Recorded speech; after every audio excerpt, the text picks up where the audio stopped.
Josh Rogin has the scoop. He's the Washington Post columnist and CNN political analyst. And Josh, the dumbest effing idea from Republican Senator Lindsey Graham.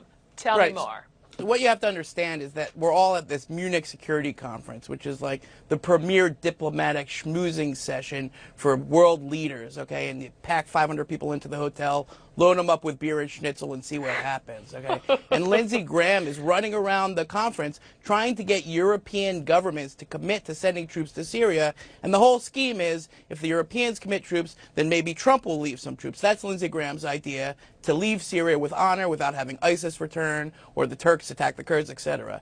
And then here comes Patrick Shanahan, our acting Secretary of Defense, rolling in from Afghanistan and Iraq, and he meets with all these congressmen and senators, and they ask him, okay, are you on board with this? And he says, well, the president told me we're getting out. I think we're getting out. And Lindsey Graham goes off on him, okay? And then not only Lindsey Graham, all of the other congressmen and senators. And this meeting just becomes everybody screaming at Patrick Shanahan, like, hey, we can't do this. You got to help us convince the president. You got to help us sell this thing. Wow. And Patrick Shanahan stands there, quote unquote, like a deer in the headlights, okay? Wow. And so the meeting, descends into chaos, and then, all the congressmen and senators are thinking to themselves, okay, well, I guess this guy, Patrick Shanahan, do we want him to be Secretary of Defense if he is not on board with these things? They're looking for someone like a Mattis who resigned over this issue to stand up to the president or at least fight back when he does reckless things, and Patrick Shanahan did not give them any confidence he was that guy. That is extraordinary color,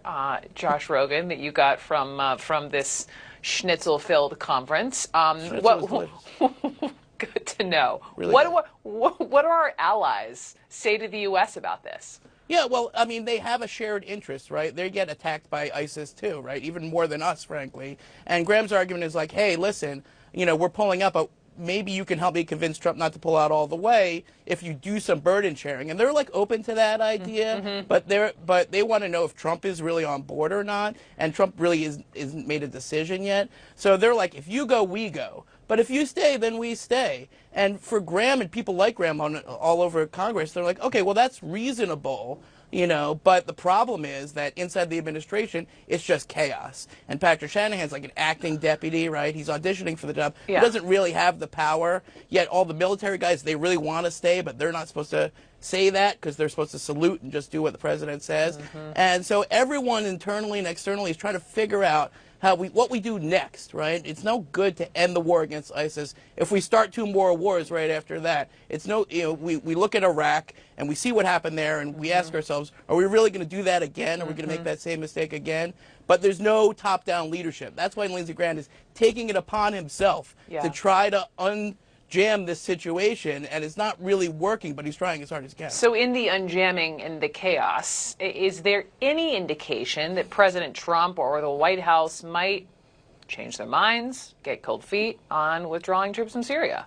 Yeah, I mean, it's fascinating, actually, because inside the system, there's all sorts of interesting stuff going on, right? And people who want to stay or save this part of it or that part of it, there's a base called TOMF that some people want to save. You can imagine where John Bolton is on this. You can imagine where Pompeo is on this. So they're caught in this catch-22. They can't contradict the president, but they can persuade him, and that's what they're trying to do. And Lindsey Graham is the face of that operation, but it extends well beyond him. And in Congress, there's bipartisan broad consensus. Not everybody, but most people in both parties who care about this stuff think that if we just get out with no plan whatsoever for what to do next, that's reckless and that's going to come back to haunt us. This is such a massive, massive story, Josh Rogin. I'm glad you were in the middle of it. Thank you. Thank you very much. Thank you.